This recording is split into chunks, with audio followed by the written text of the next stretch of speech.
Hello, I'm Greg Campbell. And I'm Jeff Kaplan.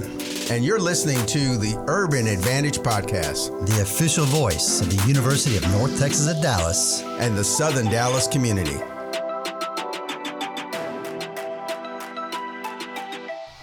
Welcome back to the Urban Advantage Podcast, the voice of UNT Dallas and the voice of Southern Dallas. I am Jeff Kaplan with the UNT Dallas Marketing and Communications Department. I'm here with my co-host, Greg Campbell, and we've got a big, exciting show. We're talking politics today, Greg. I can't wait for this discussion. You know, I've been thinking about this all this week as we are getting to the run-up for Super Tuesday, watching what's happening in presidential politics, also seeing what's happening in the U.S. Senate race here in our own state. A lot of very important topics, a lot of very important issues, things that make a difference. You know, I reflect on my own personal life. Jeff, how did you first encounter politics? You know, Greg, I am a very political person now. I will admit this, I'm 49 years old. But it took until I was in college, really, to get political and start to see the outside world from, I guess, the bubble that I grew up in, and really honed in on the beliefs that I still hold today. I will put this out there. I am a Democrat. I believe in those ideals, and this election, like for many people, is very, very important. And one thing that we have at UNT Dallas is very reflective of the voting base that can be so important in this election is we have young voters and we have minority voters. And the history of these two groups traditionally is that they don't show up at the polls. And so that is something that I am very, very eager to find out, is if these groups are going to go to the polls, because they can have a dramatic impact on who is not only elected from Texas, but who the next occupant of the White House is going to be. You're absolutely right, Jeff. You know, the importance of the youth vote, the young adult vote is so critical to this race. This is almost a race of the lifetime. Yes. You know, I reflect, I'm a little older than you are, so I'm a product of the student and college demonstrations, that time and that era, which was very, very political time frame. I grew up in New York City, and my first encounter with politics was working with the Neighborhood Improvement Program, really being a community organizer and organizing around a program that was created by Mayor John Lindsay to, deal with just real local kinds of issues, cleaning up trash, getting trees trimmed, making sure that abandoned houses were cleaned up, making sure that there was available homes for people that needed homes. Yep. So that was my starting point. So it's really important now for me to see how young people are going to engage, because in my era, when we got to college, we were right into the middle of Vietnam War and all the other things that were going on during that time period. So it was critical for us. We were daily, weekly, monthly having protests, getting signs up in front of there, speaking to people, hearing speakers, becoming very, very politically active. And I'm hoping to see that kind of enthusiasm break out in our young people today. Yeah, we're definitely in a different era politically, and to talk about that, we've got two very special guests with us today, both UNT Dallas students, and I will let them do the introductions. Hi, my name is Thomas. I am a UNT Dallas sophomore here. I am a political science major. I aspire to be a lawyer and one day a United States Senator. And my name is Erlinda Resendiz. I am Dallas native. I'm from Pleasant Grove. I'm a junior at UNT Dallas. My major is political science with a minor in sociology. And I as well, like Thomas, aspire to be an attorney. I'm so glad that we have these two students here with us today. Could each of you tell us what attracted you to, first of all, be political science majors? What drew you to that kind of a major? Well, for me, actually, being it that I also grew up in Pleasant Grove. PG? Yes, sir. Being that I grew up in Pleasant Grove, one of the biggest things for me that I had always noticed in my neighborhood was the presence of police officers. Cops always there. And for the most part, I always felt that being that I'm an African-American young male, my biggest fear in life was to be afraid of police officers. So what actually drew me to politics is one day in elementary school, I thought to myself, well, what would be a good solution to my fear? How do I fix the underlying fear in my community when it comes to police officers? And as I pondered on this and I thought about it hard and I thought about it for a long time, my first ideal was that the biggest way to kind of fix the criminal justice system in the United States is to address it from a political standpoint. Look at it from how does the politics in the United States affect our criminal justice system, and how can I help to change that? Wow, and this was elementary school for you. Yes, sir. I will honestly say my first encounter with a police officer that made me realize that I was afraid of police officers, I was 7 years old, and I was sitting at a park with my cousin on our bikes, and we're just 7 years old, two young black men, kids, sitting at the park, and these two cops just walk up to us from their patrol car and start questioning us, asking us what we were doing, asking us if the bikes that we were on were ours, where did we get such nice looking bikes. And at that point in time, I had already known that from the moment they walked up to the moment that the encounter ended, that something bad was about to happen. So from then on, I've always kind of like examined my surroundings when it comes to police officers being around. Wow. What about you, Hurley? What attracted me to become now a political science major was the fourth grade, when I was a fourth grader and we were going into war. I didn't understand why we were going into war. I would see adults, all freaked out about going to war. And I started asking questions to my fourth grade teacher at the time, Miss Parson. And I would just ask, why are we going to war? What if I don't want to go to war? Who can I say these things to? Who makes these decisions? Well, can somebody else make these decisions and not go to war? And at the time, during his presidency, he also created the Homeland Security Department. And my mother at the time was undocumented. So we would see on the news reports of kids being separated from their parents, and I was scared, so I started asking questions. Who makes these decisions? Can I make these decisions one day? And if I can, what are the steps to get me there one day to make decisions to help communities and individuals like myself that have the same stories? Yeah, wow. And so that was probably around 2003 in the Yes. aftermath of 9/11, going to war with Iraq. Which turned out to be for reasons that weren't necessarily true. And so brings us full circle. You mentioned separation of parents and their children, and here we are. Here we're back talking to Doc. Here we are, Doc and immigration, immigration policies. And so, Erlinda, give me an idea of and so people that can't see us, Erlinda, you are Hispanic, representing a Latino population. And Thomas, who I don't believe you mentioned your last name, Thomas Palmer, Yes, is African American. So we're really able to get all sides here: youth, minority, gender, of what's going on And you right now too, Jeff. politically, and me too. Hey, I'm a Jew, so I got that side of things covered. So, which falls into certain aspects of this election as well. So, Guys, let's just get right into the middle of this issue. I'd like to just spend a little time and hear from your perspective, what are the issues that really count for you today? The local issues, the national issues. What are the things that you are really paying attention to? Local issues that I'm paying attention to are gentrification here in Dallas, and as well as our schools. So education.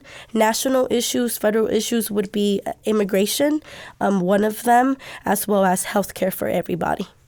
Okay. I would say for me, the biggest issue that I feel affects us on a local level is the idea of our communities becoming stratified, people no longer wanting to work together for the common goal. So I feel like the biggest issue locally for me is the fact that the United States and every local government there is so separated that there's no one wanting to work together. And for a national issue, my biggest ideal is like healthcare. Like I care very greatly about my status in the United States when it comes to having availability to healthcare in the future. So I am shocked that I heard both of you talk about healthcare, but none of you talked about free tuition or student loans. See, I would expect it as students, you guys would be all over that. What's up with that? See, when it comes to that, for the most part, and there are a plethora of people on campus who probably disagree with me when I say this, but I consider myself more of a democratic conservative.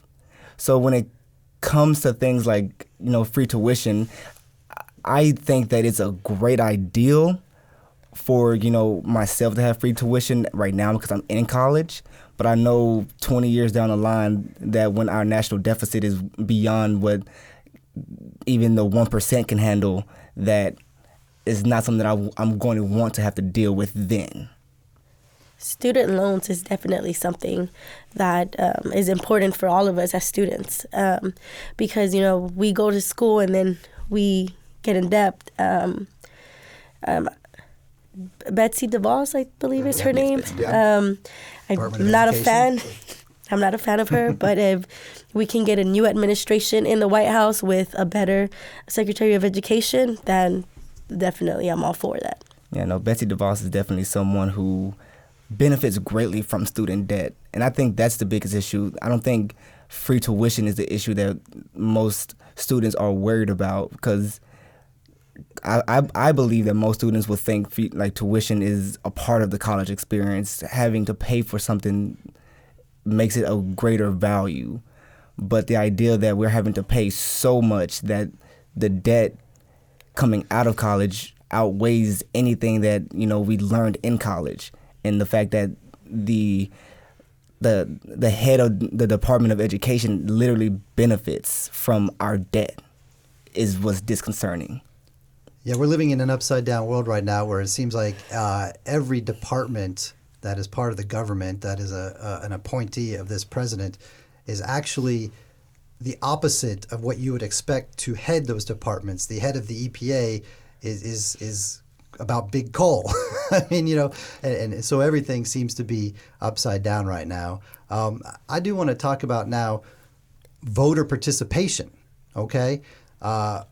Traditionally, older folks go to the polls. Younger folks, they may seem like they're engaged, they may talk a good game, then they don't get to the polls. This election is fascinating in that there are so many young people who are now eligible to vote for the first time. So many minorities who are eligible to vote and can make a huge impact. Do you guys feel like your peers are as engaged as you are or more engaged now than in 2016 after what's gone on in these 4 years? And are you anticipating your peers in large numbers to go to the polls? Thomas? Honestly, I would say that's one of the great things about Donald Trump is that he has a very specific type of insanity that scares even the youngest of people. And he posts that insanity on one of the biggest, social media sites so that young people can see it. So I think one of the great things about having a president like Donald Trump in office is that he's motivated young people like myself who I guess would normally not have as much interest in the voting process to really want to get out and vote and really want to make a change in the sense that we're tired of having a embarrassment in the White House. So I think that's one of the biggest things about what's pushing young people to want to vote nowadays. Yeah, but let me cut in there for a second because, again, I'm an independent. I lean more Democrat than I do Republican, but I'm an independent voter. Aren't we going through a really wonderful time in our economy today? Jobs are very plentiful across the country, low unemployment, plenty of jobs in Texas, companies moving here left and right. I forget, what's the statistic, Jeff? How many companies are moving here, every week, month or something coming into the North Texas area? Isn't this, we've experienced a wonderful economy? What's not to like for young students who are coming out of school who are looking for jobs? Well, if you look at the economy, and I will let Helinda get in on that question also, but when we look at the economy itself, you have to understand that, and I'm no economist, but you have to understand that for the most part, the growth in the economy that we see today is the leftovers, is the growth that you would have seen had Barack Obama had a third term. It was an upward spiral, but and technically it's kind of a stagnant, a slow upward spiral. So it's going up, and unemployment is down, which is great, but it's down no more than it would have been at the end of Barack Obama's term. Yeah, because in order for you to see if a president was successful in his presidency, in his term, it takes after he's already out of office to start seeing those results. Yeah, so I wouldn't give Donald Trump credit for that. And if you were to listen to Bernie Sanders, the only people who are actually benefiting from our great economy are the 1%. Well, and the Trump tax cuts, I mean, I think we all can agree on that. It went to the wealthiest. It went to corporations.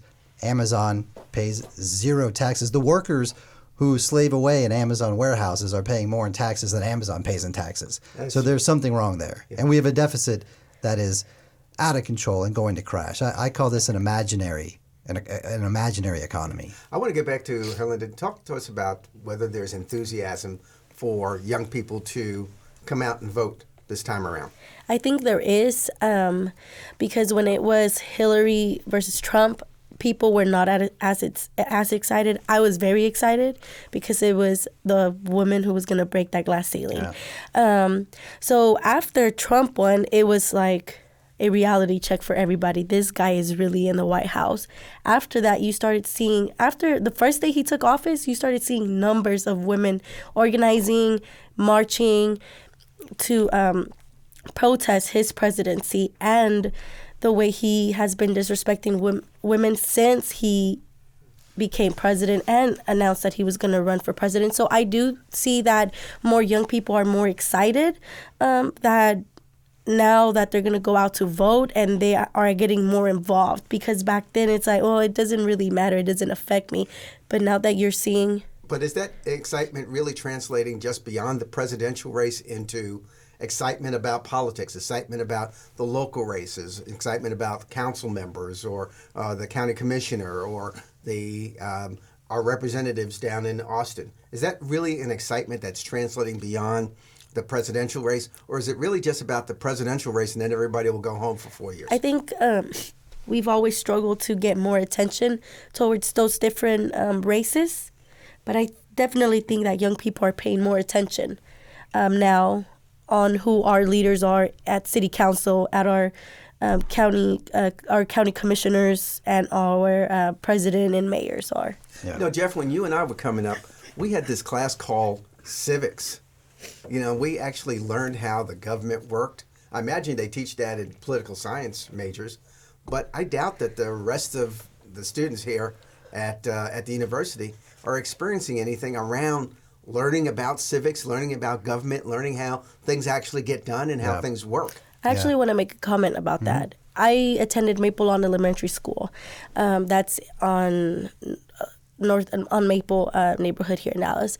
So when I was a fourth grader, we had SMU students who would come teach who would teach us about the government and the 3 branches of government.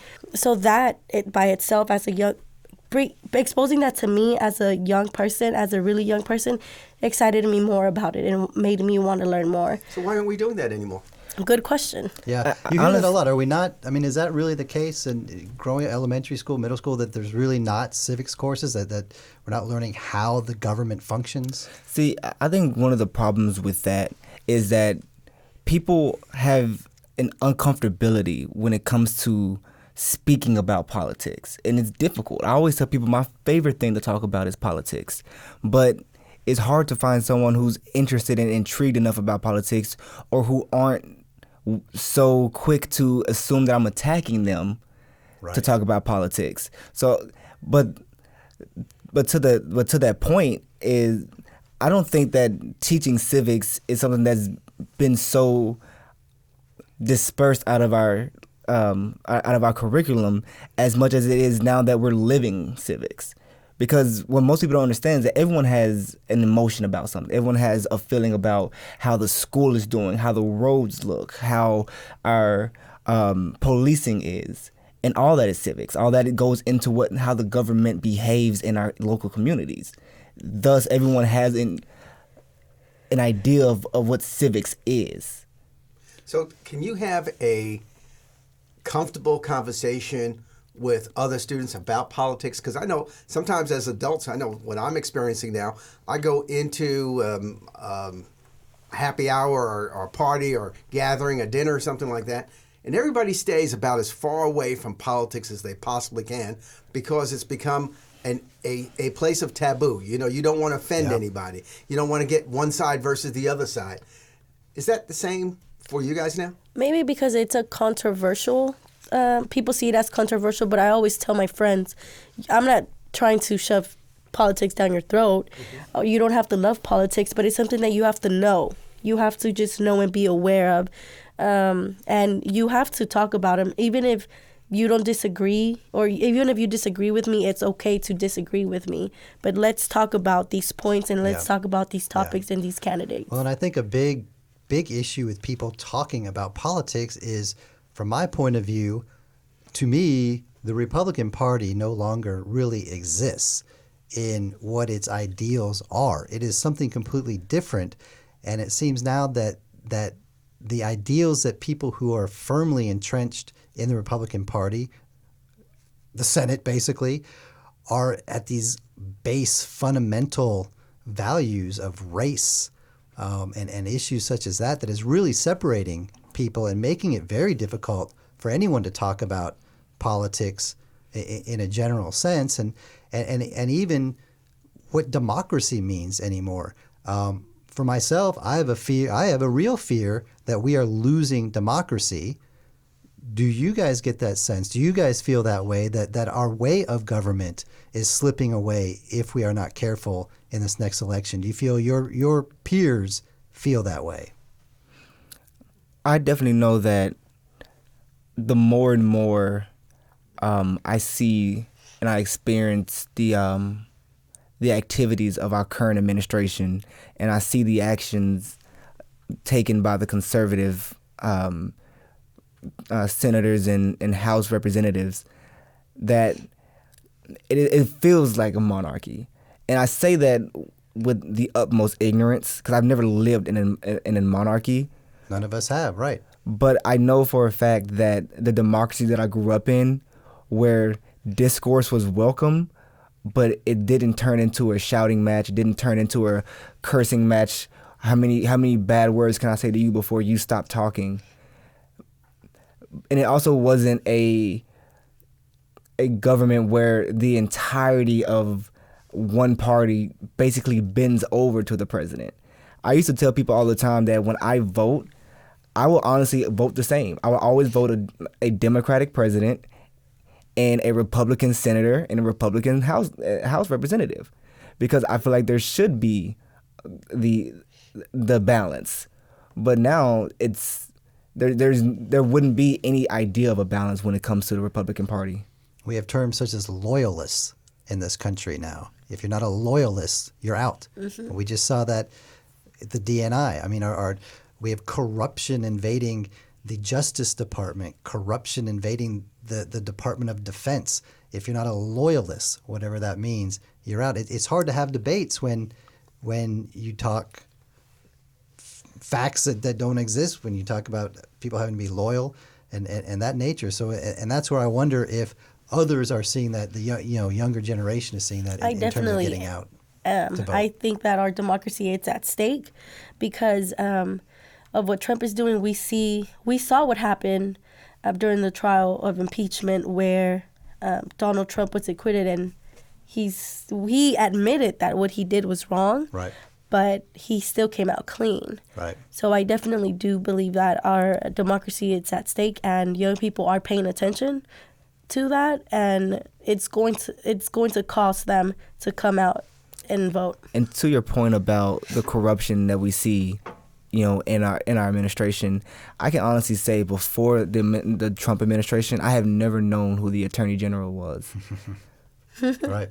But this year long, I have learned more about Bill Barr than I've learned about Trump. Yeah. Because of the fact that you expect the Attorney General to be a independent entity, someone who wouldn't bend over to Trump. But within the last couple weeks, we've only seen that. Yeah. Attention UNT Dallas students, does your resume need tweaking? Or are you in search of an internship? Better yet, are you looking to start a business? Well, our Career Services Department is where you need to be.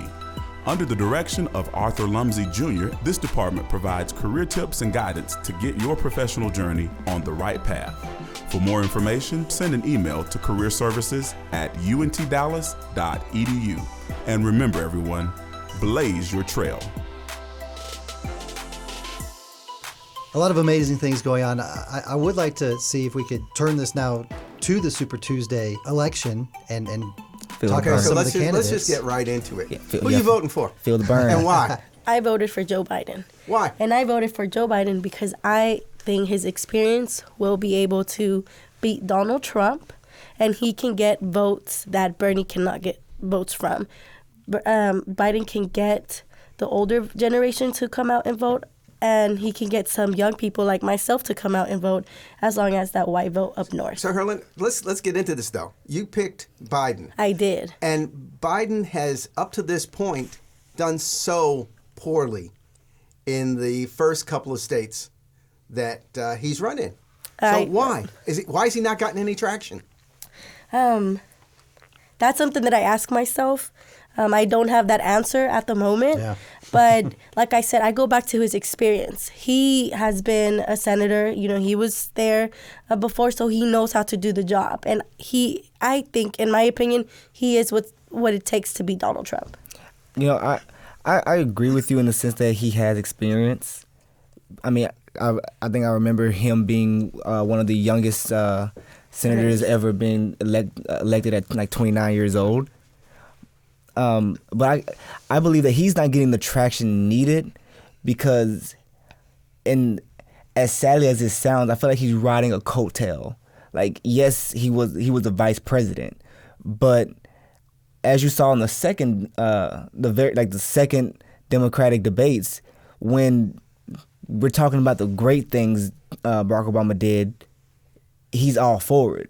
But when we're talking about, Donald Trump deported the most immigrants in United States history, or, relatively, I'm just the vice president. It's like he's not consistent. And that's one of the reasons why I feel the burn. Bernie Sanders all the way, because I love consistency. And one thing that anyone will tell you about Bernie Sanders is that he has said the same things the entirety of his life. But are they realistic? Are they realistic? Come on, let's go. Are his plans realistic? Medicare for all, free tuition for all. How is he going to pay for everything that he is promising? Or more straightforward, what has he actually gotten done? In the sense of Sanders getting things done, Sanders has been more of a co-signer for a lot of things. He's been more of a man who knows what to represent and what to push for. And the idea of how he's going to pay for it, I was actually listening to Alexandria Ocasio-Cortez on The View the other day, and she was describing how people describe Democratic plans in a 3 to 5 year term, and you get trillions of dollars, so much money that it seems like it's unattainable. But then people describe Republican plans in 1 year, 6 months plans, and it seems more attainable. $6 billion. We spend $6 billion on SNAP. So when you look at how much we're really going to spend in the short term, and how much we can cut from things like the military, things that we can cut from other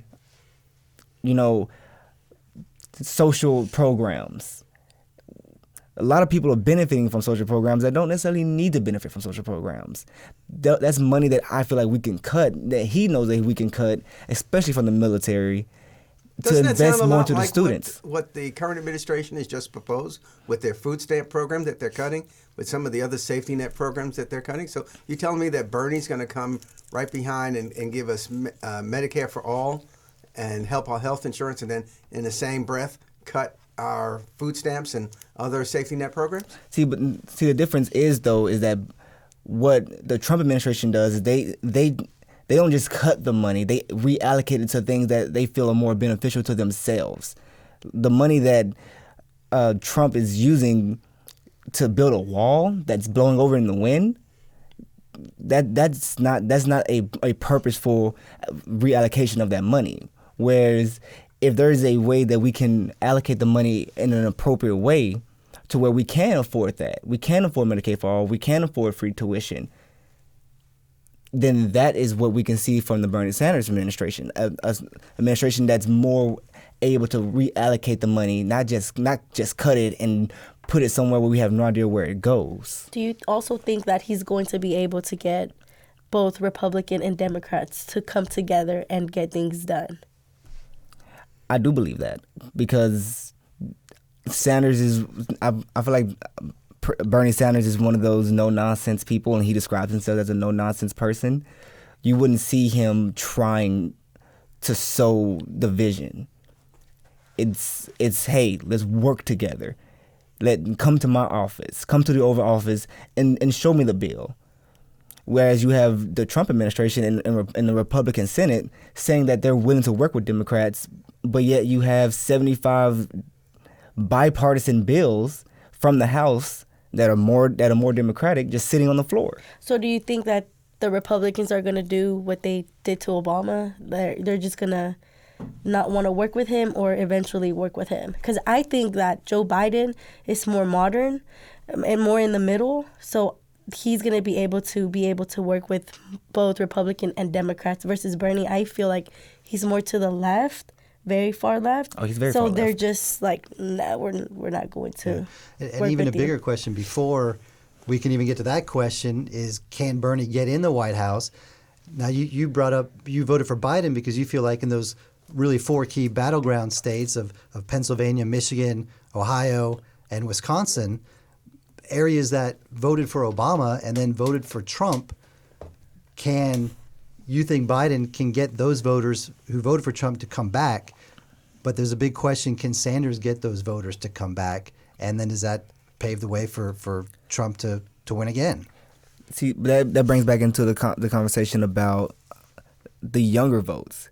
See, ironically, I feel with Bernie Sanders being at his age, that he's pandering to a new wave of voters, people who are younger, people who want to see a tad bit more socialistic ideals. Isn't it kind of strange to be the oldest guy in the race and he's pandering to the younger voters? Yeah, because which is the smartest thing to do. I don't think that's the smartest thing to do, because I've worked for campaigns, and I see this happen where people or candidates try to focus on a new set of voters, and they want to count on them to come out to the polls. But then when it's election time and the results come in, they don't come out to vote, and it costs them the election. Versus you have the candidate that goes after your double Ds, your voters that always come out to the polls.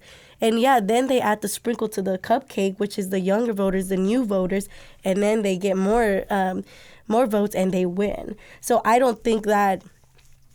I still think that it's good that Bernie's doing that, but you still cannot forget about the other percentage out there. I personally don't think he has what it takes to get those votes because of how far left he is. The thing is, though, he doesn't just have the votes of the younger voters. You have to understand that of the two, Biden and Bernie, Biden isn't looking to be a favorite on Super Tuesday to win the heavily minority states. He's not, and Bernie is. Bernie seems more likely to win the heavy minority states. So he's pandering to a younger audience. But now see, Biden is counting on your vote. He's counting on the African American vote to put him ahead. We're going to see what happens in South Carolina. Mm-hmm. Yeah, this Saturday will be a good depiction of what we should expect. But if we're looking at what we've already seen, Biden isn't going very far yet. Yeah. So let's examine some of the other national candidates and tell me, is Buttigieg strong mayor, good speaker, has a lot of policy ideas. Is your generation ready to see someone who may have a different kind of sexual preference become president?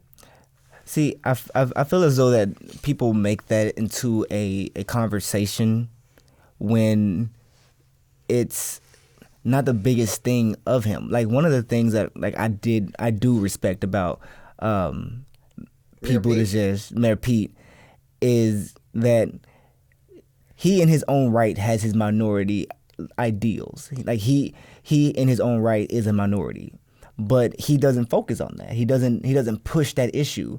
That's one of the things that, when Cory Booker and Kamala Harris were in the race, I didn't necessarily like how much they weighed on the fact that they were African American. Like, we get it, you're African American. Is that all you have to bring to the table? That you have that ideal. What makes Pete Buttigieg to me a strong candidate, but also a weak candidate, is that he pushes these grassroots ideals that, he comes from, like, the poorest of the poor. Like, he's the poorest man on the stage every time they have a debate. Well, he's not a millionaire or a billionaire, so that's true. But what that hurts him to me is that then you should be focusing on that grassroots. You should be with the grassroots all the way through. But we see that he's not when you see where his money's coming from to fund the campaign. Like, it's not solely grassroots. And it makes me wary the same way it made me wary when it came to Hillary Clinton.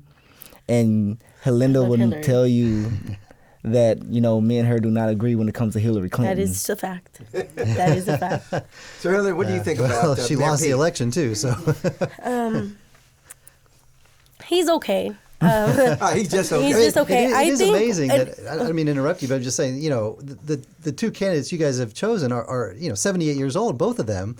And we do have Mayor Pete, who is, I think, 37. Mm-hmm. And I don't know if I'm going to vote for him. I don't know who the heck I'm voting for still on Tuesday. I think a lot of people are in that boat. But it is interesting to me that the younger candidate has not resonated with you guys. And it hasn't. And it must do with the issues you guys are most concerned about in your lives. And what it you see also coming sort up. of reflects to me, which is actually I think is a positive thing, that you're not voting in age groups, you're voting on issues. All right. The other day he tried to correct the candidate, telling her, someone that is twice his age, that she's not experienced. So to me, you have to do your homework before you get an A. If you don't do your homework and you don't study, you're not getting that A. So I think that to me, it's also disrespectful for him to try to tell individuals that have the experience that they're not experienced in certain things. And to the point of who he was speaking toward, Elizabeth Warren. No, not Elizabeth Warren. No? Amy. Klobuchar. That's right. Who's sticking in the race. Surprisingly. Right, so again, I got to come back on this. Herlinda, you got two very prominent women in the race still. And you are very much a supporter of women in politics. Yes. And neither one of these women were your choices. Elizabeth Warren was my favorite, but I'm a realistic. I'm all about being realistic. I don't think she's going to be Donald Trump. So I went for the candidate who I think can be Donald Trump. Now her plans are better than Bernie's because she can actually explain to you how she's going to pay for these things. So what about her do you think will not resonate with that set of voters that could determine the election? Why can't she beat Trump? I think because she's also close left like Bernie. I don't think she can beat Trump for the same reason that she can't beat Bernie or Joe Biden.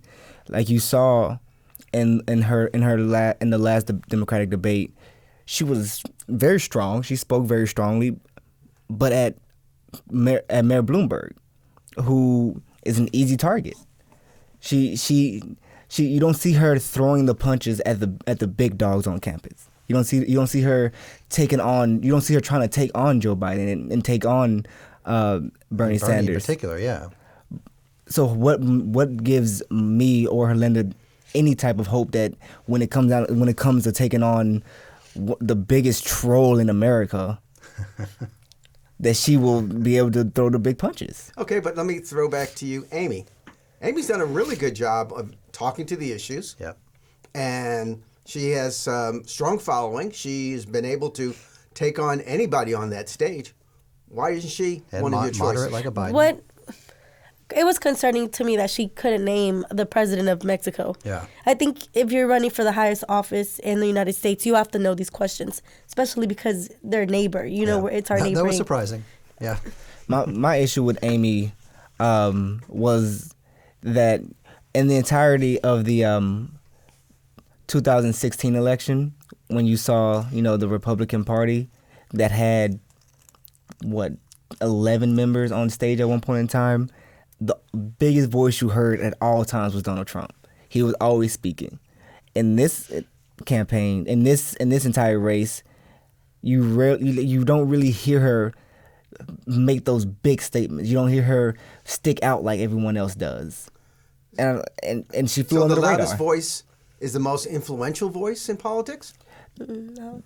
The loudest voice isn't the most influential voice in politics, but the loudest voice is the one that gets the most attention. And for the most part, that worked for Trump. He got the most attention, and most people stopped knowing the names of. Like, I can honestly tell you, the only two people other than Trump from the entire 2016 election that I remember is Marco Rubio and Ted Cruz. Okay. Other than that, I don't remember, because his voice was the loudest. And the problem with it is that she flew underneath the radar. So, not to leave them out, but let's talk about the billionaires. How do you feel about folks who are using their own money to run for the presidential office, that are rich billionaires who are espousing some issues that are very, very important, but one who's been in the race for quite a while has now gotten onto the stage. Tom Steyer. Tom Steyer, right? Okay. And Mike Bloomberg, who's gotten in recently and is outspending everybody by, exponential amounts. Billions. $5.6 billion.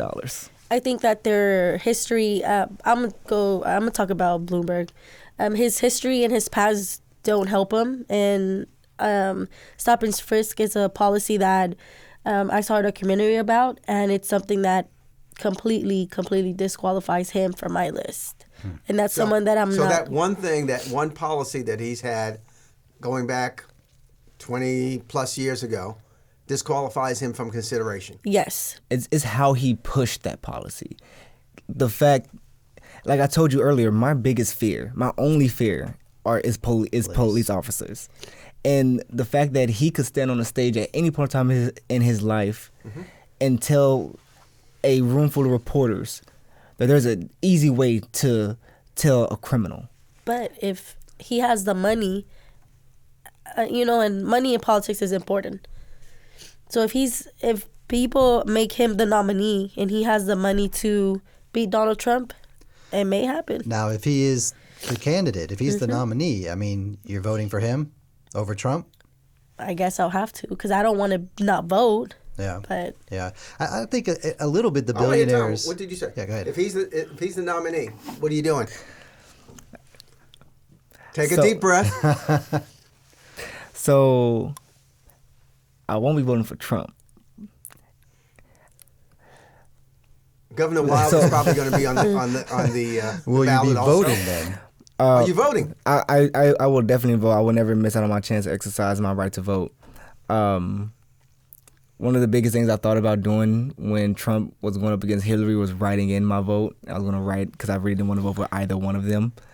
But I still went for Hillary even though I didn't want to. I think if Bloomberg were to become, the candidate, I would honestly write in my vote, because I can't endorse Bloomberg. But that would essentially be a vote Against for it. Trump. It's one of those moments where for me it's a double-edged sword. and either way I'm going to bleed. So Yeah. I might as well bleed with an empty conscience. Do you think that the feelings you have about the billionaires, whether it be Tom or Mike in the race now, is that commonly shared among some of your peers? Yes. I think majority of young people don't like the idea that it seems like the billionaires are trying to buy our vote. They're trying to buy the government, and that just doesn't resonate with us. Or what I've heard some of my friends describe the millionaires, they describe them as the blue Trumps, the Democratic Trumps. That's Okay. an interesting way of putting it. I tend to think that these two billionaires in particular get a little bit of a bad rap for being billionaires. I mean, Bloomberg has a remarkable story. He wasn't born rich. I think Tom Steyer has a remarkable story himself, and I really like Steyer. He's been on the fight for a long time, well before he even decided to run for president. So it's an interesting deal, and Bloomberg's past is it's a tough one to swallow. The stop and frisk and his underlying racism. He's apologized for it, but still his comment. It's a tough one to swallow. See, but it doesn't feel like to that point he's apologized, but it doesn't feel like he's apologized for the issue. Yeah. It's as if he's saying, I'm sorry that stop and frisk existed and I happened to be there. Yeah. Not that I'm sorry that I implemented stop and frisk. Yeah. So it's like an empty apology to me. And honestly, when it comes to Tom, I respect the fact that he's still in it. Honestly, he's pushing forward. I want to tackle this in a little different way. I hear, the campaign managers talking about, we have to go capture the black vote, or we have to go capture the Hispanic vote. Do you expect, particularly among younger people, for blacks to vote one particular way or Hispanics to vote another, particular way? Are we talking about monoliths, or are we talking about really something that's going to surprise the political professionals in that people are going to make up their individual minds? I think that it's going to be a surprise, honestly. At this point, we just don't know with the diversity of the candidates we have, some being in the middle, some being far left. So I honestly think it's just going to be a surprise. But Linda, and I asked you this before we actually came on the air, obviously Hispanics aren't all going to vote the same, just like we're talking about here, but Hispanics have also voted Republican because of issues that deal with religion, abortion, and so forth. Has a segment of Hispanics. A segment, right? Yeah, a segment. Has Trump erased that to where somebody who would vote or has voted Republican in the past is so dismayed by what's going on right now with the current president that they'll set aside the abortion vote to vote Democrat? I think for a small percentage of those Hispanics, it has. Small percentage. Yes. I'm going to use my aunt, for example. She voted for Trump. And the reason why she voted for Trump was because she is a religious woman, and she believes she's a pro-life person, and she doesn't respect or view the LGBT community as something that's written in the Bible. You still have people like her that I think are still going to go vote conservative for that reason. It's still amazing to me, the most unreligious man in the world, and I know he's been married how many times? He's pro-abortion. But I want to go back to this. All African Americans, all black people, going to vote the same way?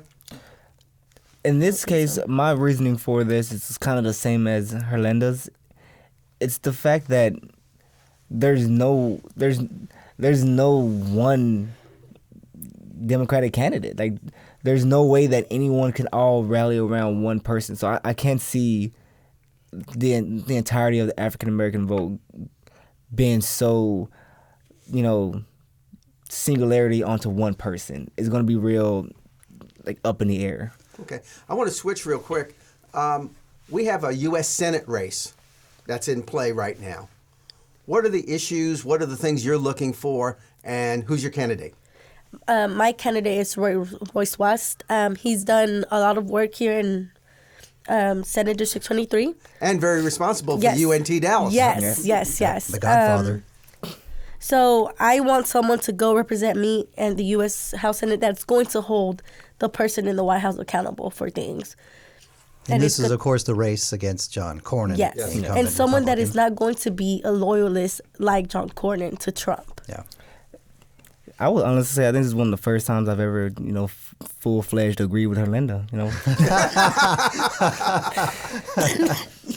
When I'm actually going for Senator Royce West also. But I've actually met him personally, and I respect him as a human being and as a person, as a man, beyond his politics. And I agree with a lot of his politics, but he is someone who I would morally accept as my senator. And if you see the things that he's done here in Dallas, he is in his community. When we had state troopers in the southern sector, he was there to have a meeting with his constituents, law enforcement, and elected officials, to talk about these issues that affect his constituents. Yeah. I'd like to kind of bring this back full circle. When Greg opened up, he talked about when he was young, the Vietnam War was going on. You also had the civil rights movement going on. And there was lots of protests in the street. There was lots of emotion. There were young people wanting to take the country in a certain direction. This is Jeff's way of getting into this, that I'm old. Older than he is. Not exactly. Experienced. You look a day over 25. Thank you. He can come back. That's right. book him on the next show. But young people came out in droves across the country because they believed in a direction they wanted to take the country.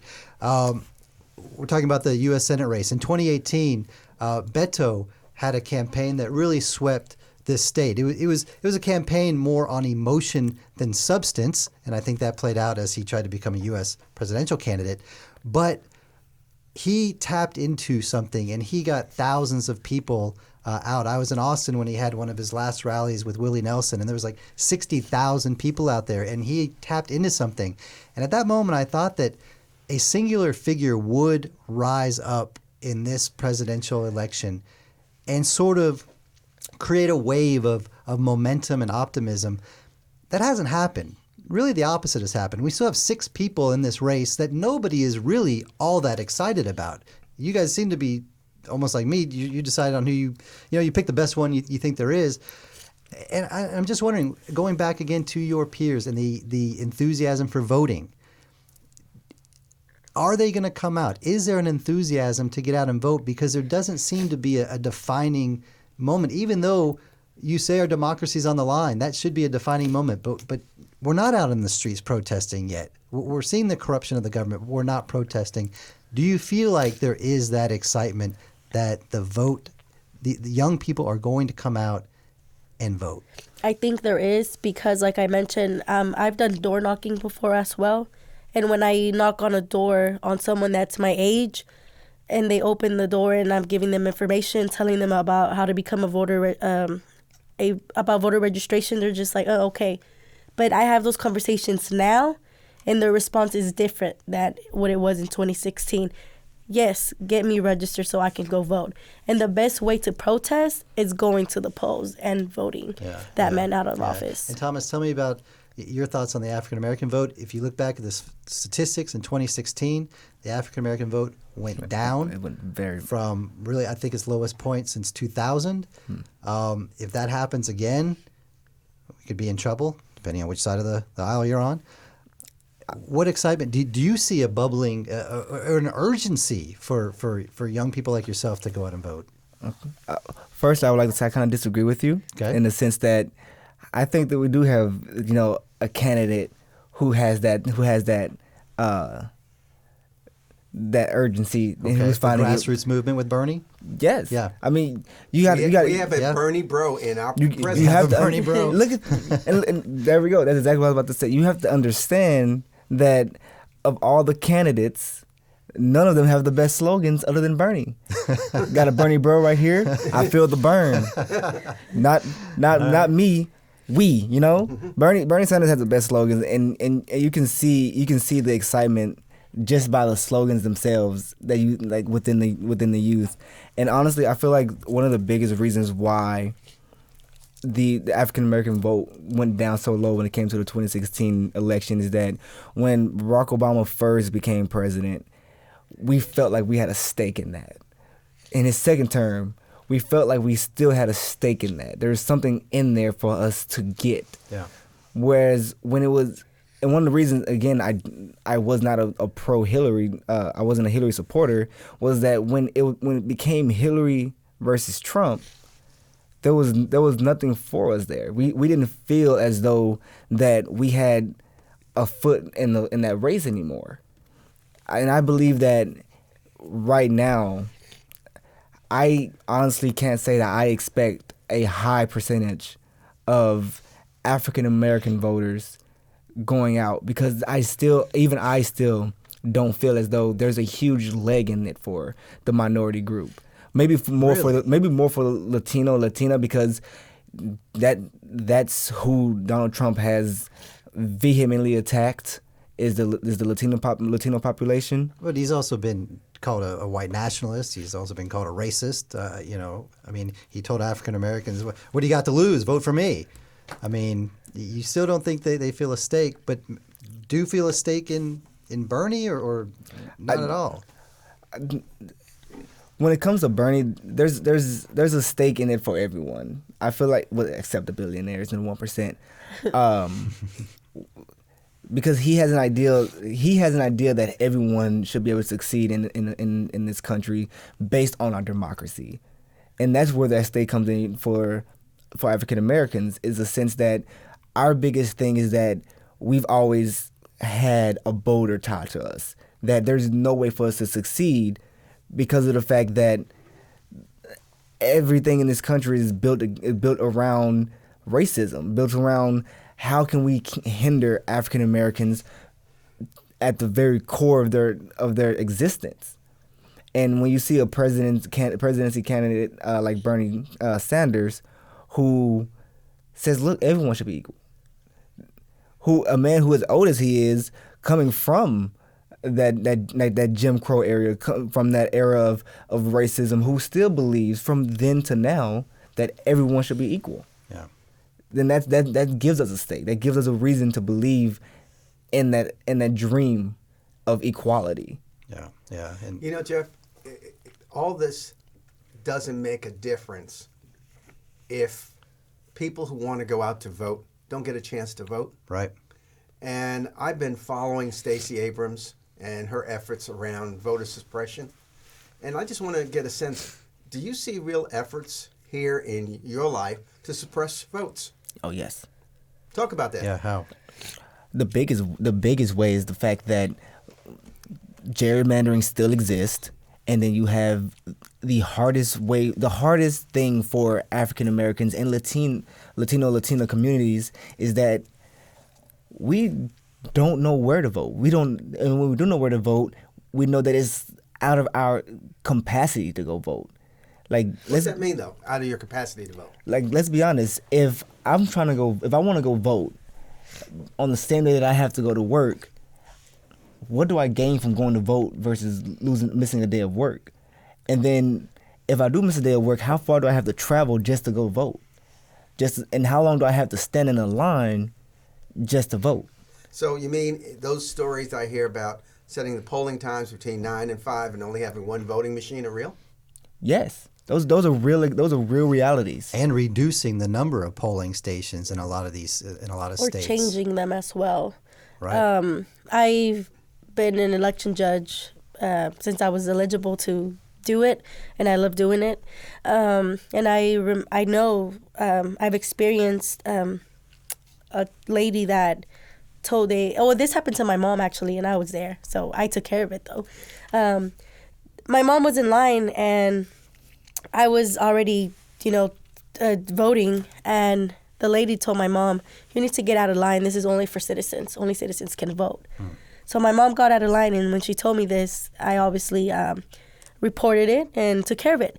But also, I think taking away voting straight ticket is a form of oppressing votes, because not everybody actually studies the ballot. They just know that they want to vote for the Democrats, and it was easy. You would just go hit a button, vote, and it would be casted. And now people actually have to take the time to get educated on all these candidates. And real quick, plug for the University of North Texas at Dallas. This is a voting station. It is. So students can come to the campus if they go to class and vote for their next senator, next president. And I went to Commissioner's Court when it was being discussed, and they were really, really for this. Super Tuesday is coming up quick. I know. Wait a second. We've been asking you all the questions. What would you like to know from us? Because we're old school. So who are you voting for is what I want to know. Who am I voting for? I'm actually favoring Bloomberg. I know him. New Yorkers. I've watched what he's been able to accomplish in the city. I've watched the people he has around him. I've seen the mayors that are surrounding him and supporting him. And I like what he's got to say and what he's got to do. Do I hold him accountable for stop and frisk? Absolutely, positively. But that's something that I know you're never going to see from him again. But that's who I'm voting for. As I look at the race, I've looked at several of the candidates, and I'm just, I don't believe Bernie, for all the enthusiasm, will be able to get anything done. Anything done in an environment where there has to be compromise and things have to go back and forth. He's got nothing to trade going back and forth. So I don't see how he would work out. Warren the same way. Mayor Pete, in a couple another cycles, he may be a good player. Amy may be a good vice presidential candidate. That's what I'm thinking. Yep, that's sound reasoning. And, I try to keep myself out of a depression pretty much every day going through all this because, like I said, I had these visions of a singular figure coming up and really uniting the Democratic Party and really the party's just coming apart at the seams and nobody seems to know who should win this thing. Bernie scares the heck out of me. I like some of his ideas, but I think he goes too far, and I fear that he won't get those critical votes that he needs, and I fear that Donald Trump becomes president for life. And so I really, my mindset, I'm sort of with my co-host here in that I almost see Bloomberg as the last hope. I thought Biden initially was the guy, the common sense, the moderate who could fill the gap, get Trump out of here, fill the gap for 4 years, hopefully pick a good vice president who could then take the mantle from there, and we're off on a progressive wonderland, right? But but my question to you to you both is, Bloomberg and Trump are in a lot of ways alike. No. Oh, no. Absolutely. When it comes to not personality wise, like when it comes to like finances, who they know in this country, the people, big names. Let's put it this way real quick. Trump was born with a silver spoon in his mouth. He was gifted all of his money. Bloomberg is a self-made billionaire. Trump is an ignoramus. Well, I wouldn't go that far. I would go that far. I don't think that's far enough. Not far enough. But he wants to be an authoritarian. He loves the authoritarians. He doesn't know anything about U.S. history or the Constitution.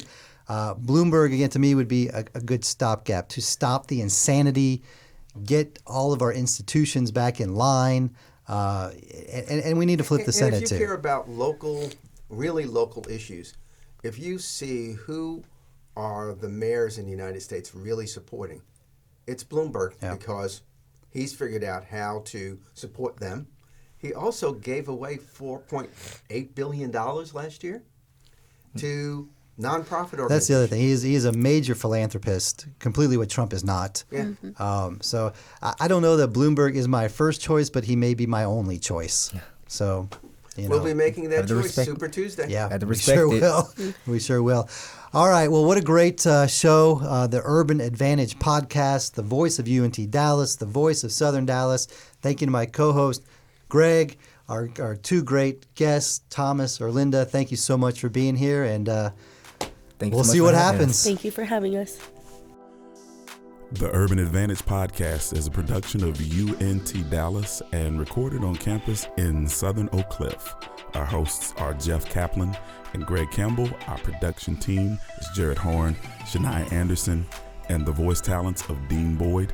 If you like the show, subscribe to us on Apple Podcasts and follow at UNT Dallas on any social media. For more information or to reach out, head to our home at untdallas.edu/urbanadvantage.